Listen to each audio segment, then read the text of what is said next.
Welcome. Thank you to the American Embassy in Jerusalem. My great honor. It is my great pleasure to be here again. Thank you. With you.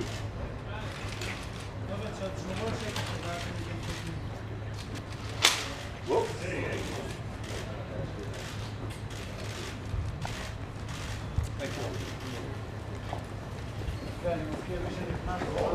Well, thank you all for being here, and it is my great privilege to be on my second visit to Israel as Vice President of the United States, but to have the honor to welcome Prime Minister Netanyahu to the American Embassy here in Jerusalem, the capital of the State of Israel, is a particular privilege for me. And Mr. Prime Minister, welcome. Thank you, Mr. Vice President.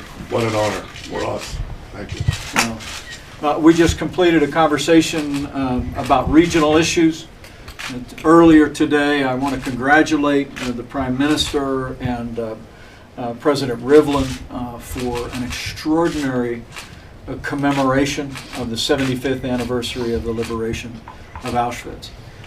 To have 49 nations represented here, standing in solidarity with all of those that were killed in the Holocaust, with the survivors, and to speak with one voice, never again, and to make a clarion condemnation of anti-Semitism was truly inspiring. And Mr. Prime Minister, I want to congratulate you on bringing so many nations of the world together around that anniversary, but also around that renewed call for leadership to apply the lessons that were learned in those dark days.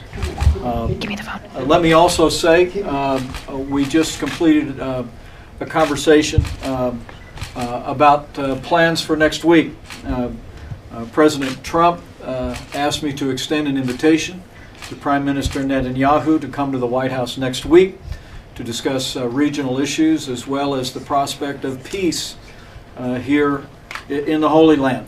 At the Prime Minister's suggestion, I also extended an invitation to Benny Gantz, the leader of the Blue and White Party, and he has accepted the invitation to join the Prime Minister with the President at the White House next week. And Mr. Prime Minister, I'm grateful that you accepted the invitation, and we look very much forward to welcome you to our nation's capital to continue discussions about a broad range of issues, mutual concern between the United States and Israel, but also about the prospect of peace. So thank you very much.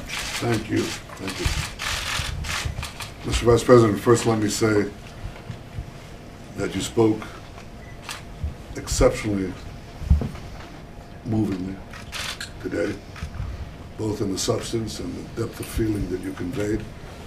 And it was a universal expression of a firm moral stance to translate memory into action, and you are translating into action. President Trump and you are standing against the worst manifestation of anti-Semitism, and that is the call of Iran to wipe out the 6 million and more Jews of Israel. You spoke about it clearly today, and you act clearly every day. So I want to express my congratulations to you for coming here, for what you said, and for what President Trump and your administration is doing every single day on behalf of Israel's security. We have had no better friend than President Trump. That friendship is expressed in the fact that we're in the American Embassy in Jerusalem, that Jerusalem was recognized by President Trump as Israel's capital, that President Trump has recognized Israel's sovereignty over the Golan Heights. And now, with this invitation, I think that the President is seeking to give Israel peace and security, the peace and security that it deserves.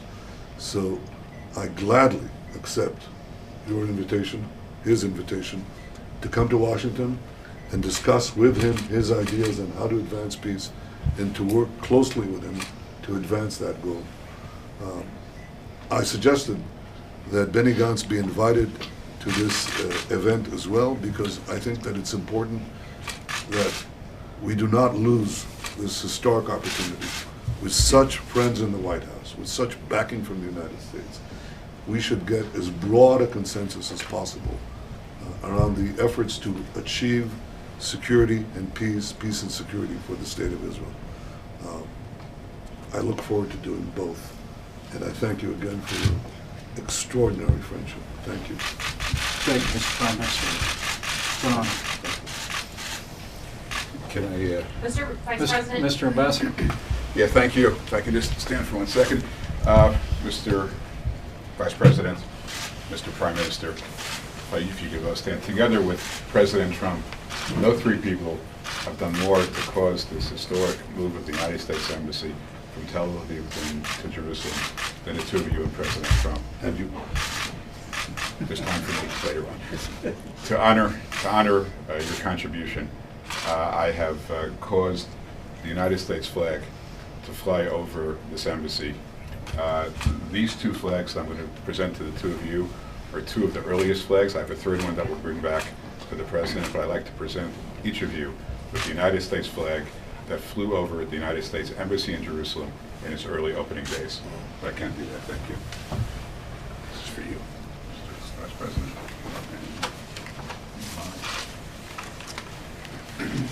For you. Thank you very much. That's here.